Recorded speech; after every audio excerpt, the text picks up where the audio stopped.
Morning guys. Ito na malengke si Modesto. Pumili na naman siya ng hipon.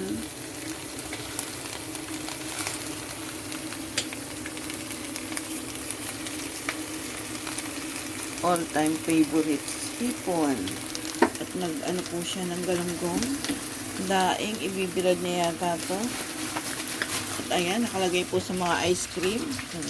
Kala ni Dasha, ice cream po ito. Ayan, galunggong nakalagay siya sa avocado ice cream na lalagyan. Ito naman ay cookies and cream yung lalagyan nito. Pag nakita po ito ni Dasha, akala niya ay ice cream. So, ayan guys. Namili na naman sa Tesco. Ito lang pa.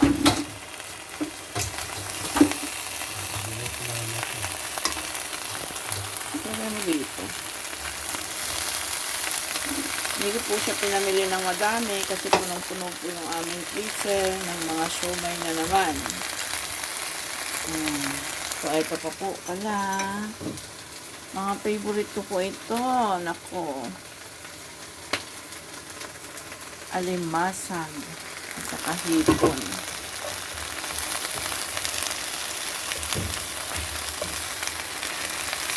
Ang sarap nito guys.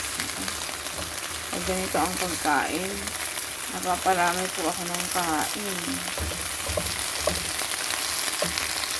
Ito po ay halabos lamang, nilagyan ng mantika at asin.